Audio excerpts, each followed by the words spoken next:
കിച്ചൂസ് ഫാമിലിയിലെ പുതിയൊരു വീഡിയോയിലേക്ക് എല്ലാവർക്കും സ്വാഗതം. അപ്പോൾ എല്ലാവരും ഓണമൊക്കെ ആഘോഷിച്ചിട്ടൊക്കെ ഇരിക്കുകയായിരിക്കും അല്ലേ.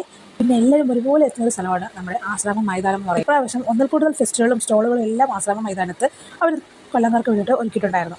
അതിലൊന്നാണ് പാരഡൈസ് പാർക്ക്. നമ്മൾ ഒരുപാട് പരസ്യങ്ങളിലും കാര്യങ്ങളും ഒക്കെ കണ്ടിട്ടുണ്ട് പാരഡൈസ് പാർക്ക് വന്നിട്ടുണ്ട്. അപ്പോൾ അതെന്താണ്, അതിൻ്റെ ഒറിജിനാലിറ്റി എന്താണ്, അതിനകത്ത് എന്തൊക്കെയാണ് ഉള്ളത് എന്നുള്ള കുറച്ച് ഇൻഫർമേഷൻസാണ് ഞാനിതിൽ ഇൻക്ലൂഡ് ചെയ്തിട്ടുള്ളത് കേട്ടോ.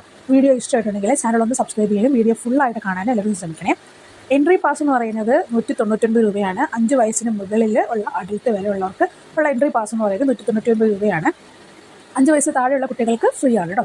പാരഡൈസ് പാർക്കിൻ്റെ എൻട്രി ഫീ തന്നെയാണെന്ന് ഉറപ്പുവരുത്തിയതിനു ശേഷം മാത്രം ടിക്കറ്റ്സ് എടുക്കാം.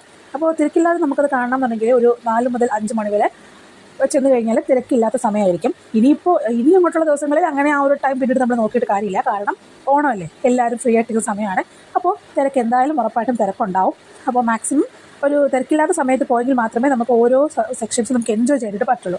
അപ്പോൾ നമ്മൾ കുട്ടികളുടെ സന്തോഷത്തിന് വേണ്ടി എല്ലാം കണ്ട് എൻജോയ് ചെയ്യാനും കുറച്ച് നേരം ഫാമിലിയായിട്ട് സ്പെൻഡ് ചെയ്യാനും വർത്താണ് ഈ പാരഡൈസ് പാർക്ക് എന്ന് പറയുന്നത്. 200 റുപ്പീസിന് വളരെ വർത്താണ്. അത് നമുക്ക് മുമ്പോട്ടുള്ള കുറച്ച് ഫോട്ടോസൊക്കെ കാണുമ്പോൾ മനസ്സിലാവും. നമ്മൾ കയറുന്ന സമയത്ത് ഒരുപാട് ലൈറ്റ് സെറ്റിങ്ങും കാര്യങ്ങളൊക്കെ അവിടെ ഉണ്ട്.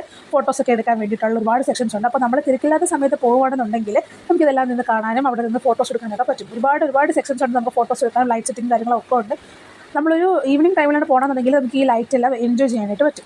അപ്പോൾ മുമ്പോട്ട് പോകെ ഒരുപാട് ഫോട്ടോസ് എടുക്കാനുള്ള കാര്യങ്ങളിലാണ്. സോ അത് ഫോട്ടോസ് എടുക്കുന്ന സെക്ഷൻ കഴിഞ്ഞ് നമ്മൾ അകത്തോട്ട് കയറുമ്പോഴത്തേക്കാണ് അവിടെ നമുക്കൊരു ലൈവ് മാജിക് ഷോ ഉണ്ട്. നമുക്ക് ലൈവായിട്ട് മാജിക്സ് കാണാൻ പറ്റും. നമുക്ക് വേണമെങ്കിൽ അവിടെ പാടുകയൊക്കെ ചെയ്യാം കേട്ടോ.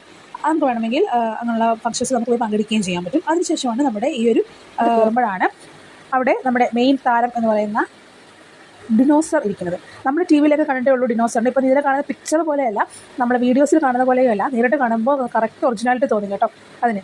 അപ്പോൾ ഡിനോസർ ഉണ്ട്. അപ്പോൾ കുട്ടികളെല്ലാം ഇത് കാണുമ്പോൾ പേടിക്കും. ഇപ്പോൾ ഈ പറയുന്ന കുട്ടികളെന്നല്ല വലിയവരായാലും പേടിക്കും. എനിക്ക് പേടിയാണ്. ഇതുപോലുള്ള എനിക്കിതൊന്നല്ല. ഇപ്പം ഇതിന് മുമ്പ് റോബോട്ടിക് ടെസ്റ്റ് വന്ന സമയത്തും ഞാൻ റോബോട്ടിൻ്റെ അടുത്തൊന്നും പോകത്തില്ലായിരുന്നു. എനിക്ക് പേടിയാണ്. അപ്പോൾ കുട്ടികളാണെങ്കിൽ ഇതിനെ പേടിക്കും. പേടിയില്ലാത്ത കുട്ടികളും ഉണ്ട്. പക്ഷേ ഒരു 90% ആൾക്കാരും കാണുമ്പോൾ പേടിയാകുന്ന തരത്തിലാണ് ഈ ഒരു ഡിനോസറിനെ ഇവർ സെറ്റ് ചെയ്തിരിക്കുന്നത്. 2 ഡിനോസേഴ്സാണ് 2 സെക്ഷനായിട്ടുള്ളത്. അതിലൊക്കെ കുറച്ചും കൂടി ഒറിജിനാലിറ്റിയുള്ള വേറൊരാൾ അതിനകത്തുണ്ട്, ഒരു ക്രോക്കഡൈൽ. ഞാൻ ഫോട്ടോസും വീഡിയോസും കണ്ട സമയത്താണ് ഈ പറയുന്ന ഒരു ക്രോക്കഡൈൽ എന്ന് പറഞ്ഞ സാധനം അതിനകത്തുണ്ടെന്നുള്ളത് ഞാൻ അറിയുന്നത് തന്നെ. അത് കുറച്ചും കൂടി നല്ല ഒറിജിനാലിറ്റിയാണ്. അതിൻ്റെ സ്കിന്നും കാര്യങ്ങളൊക്കെ അതുപോലെ തന്നെ ഉണ്ടെന്നാണ് പറയുന്നത്. ആൾക്കാരൊക്കെ വന്ന് ടച്ച് ചെയ്തൊക്കെ നോക്കുന്നുണ്ടായിരുന്നു. എനിക്ക് പേടിയാണ് കേട്ടോ. അപ്പോൾ ക്രോക്കഡൈൽ ഉണ്ട്. അതും ഈ പറഞ്ഞ തൊട്ട് നമുക്ക് നല്ല ഒറിജിനാലിറ്റി ആയിട്ട് തന്നെ തോന്നും. സോ അതിന് മുമ്പ് രൂപയ്ക്ക് നമുക്ക് പാരഡൈസ് പാർക്ക് വർത്താണ്. അതിനകത്ത് കാണാൻ വേണ്ടി നമുക്കുള്ള മെയിൻ താരങ്ങളെന്ന് പറയുന്നത് ഈ പറയുന്ന ഡിനോസറും ക്രോക്കഡൈൽസും തന്നെയാണ്. സോ അത് കഴിഞ്ഞ് മുമ്പോട്ട് പോകുമ്പോൾ സാധാരണ കൊല്ലത്ത് ഏതൊരു ഫെസ്റ്റ് വന്നു കഴിഞ്ഞാലും ഒരു 50% ഒക്യുപ്പൈ ചെയ്യുന്ന കുറച്ച് ടീംസ് ഉണ്ടല്ലോ. ആരാണ്? സ്റ്റോളുകൾ. അങ്ങനെയുള്ള നിരവധി സ്റ്റോളുകൾ, അതായത് ചെരുപ്പ്, ബാഗ്, ഫോൺ കവേഴ്സ്, പിന്നെ നമ്മുടെ സ്നാക്സുകൾ, അങ്ങനെയുള്ള സംഭവങ്ങളെല്ലാം വരുന്ന ഒരുപാട് സ്റ്റോൾസുകളുണ്ട്. ഐസ്ക്രീംസ് എല്ലാം ഉണ്ട്. സോ അതെല്ലാം കഴിഞ്ഞ് സ്പെഷ്യലായിട്ട് ഒരാളിവിടെ അതിനകത്ത് ഉണ്ടായത് വാഫിൾസ് ആയിരുന്നു. സാധാരണ നോർമലി വാഫിൾസ് അതിനകത്ത് കാണാറില്ല. അതായത് നമ്മൾ ഫുഡ് കോർട്ടിലായിരിക്കുമല്ലോ സാധാരണ കാണാൻ. പക്ഷേ സ്റ്റാളായിട്ട് തന്നെ ഇതിനകത്ത് വാഫിൾസ് ഉണ്ടായിരുന്നു.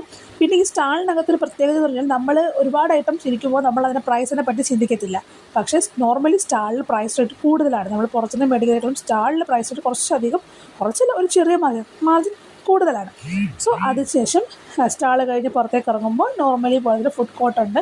സാധാരണ കൊല്ലം ഫെസ്റ്റിലെ ഫുഡ് കോർട്ട്സിൽ എന്തൊക്കെ ഉണ്ടോ അതെല്ലാം തന്നെ അവിടെ ഉണ്ടായിരുന്നു. ചായ, സ്നാക്സ്, ബിരിയാണി പോലെയുള്ള എല്ലാ സാധനങ്ങളും ഉണ്ട്. ആകുമ്പോഴത്തേക്കും ആസ് യൂഷ്വൽ കുട്ടികൾക്ക് കളിക്കാനുള്ള പ്ലേ ഏരിയ ഉണ്ട്. സോ ഒരുപാട് ജയൻറ്റ് വീല് ഉൾപ്പെടെ ഒരുപാട് പ്ലേ ഐറ്റംസ് അവിടെ ഉണ്ടായിരുന്നു. ആവശ്യമുള്ളവർക്ക് പാസ് എടുത്ത് കയറി റിട്ടേൺ ഇറങ്ങാം. അതിന് തൊട്ടടുത്ത് തന്നെയുള്ള വേറൊരു മേജർ പാർട്ട് തന്നെയാണ് ഇപ്പോൾ ഉള്ള എല്ലാ ഫെസ്റ്റിനകത്തും കാണുന്ന മേജർ പാർട്ട് തന്നെയാണ് ഈ പറയുന്ന നമ്മളെ ലക്ക് ചെക്ക് ചെയ്യുന്ന ഒരു ഗെയിം ഉണ്ടല്ലോ. അതായത് നമ്മൾ ഈ റൗണ്ട് എറിഞ്ഞിട്ട് അതിനകത്ത് നിന്ന് നമുക്ക് കിട്ടുന്ന നമ്പറിനകത്ത് നല്ല ഗിഫ്റ്റ് കളക്ട് ചെയ്യുക. അത് നമ്മുടെ ലക്ക് അനുസരിച്ച് നമുക്ക് ഗിഫ്റ്റ് കിട്ടുന്ന ഗെയിം. സോ ആ ഗെയിംസും ഉണ്ടായിരുന്നു. സോ ആ ഗെയിംസ് എല്ലാം കഴിഞ്ഞ് നമുക്ക് പുറത്തേക്ക് ഇറങ്ങാം. സോ ഒരു നൈറ്റ് ടൈമിലൊന്നും നമ്മൾ പോകുന്നുണ്ടെങ്കിൽ നമുക്ക് അത്യാവശ്യം നല്ല ലൈറ്റ് വ്യൂസും കാര്യങ്ങളും എല്ലാം അവിടെ നിന്ന് കാണാൻ പറ്റും. അപ്പോൾ എല്ലാവരും കൊല്ലത്തുള്ളവരാണ് ഈ വീഡിയോ കാണുന്നുണ്ടെങ്കിൽ മാക്സിമം പാരഡൈസ് പാർക്ക് പോയി വിസിറ്റ് ചെയ്യാൻ ട്രൈ ചെയ്യുക. കുട്ടികളുമായിട്ട് അതൊന്ന് എക്സ്പ്ലോർ ചെയ്യാനായിട്ട് ശ്രമിക്കുക. അപ്പോൾ അടുത്ത വീഡിയോയിലൂടെ കാണാം. ചാനലൊന്ന് സബ്സ്ക്രൈബ് ചെയ്യാനും വീഡിയോ ഒന്ന് ലൈക്ക് ചെയ്യാനും മറക്കല്ലേ.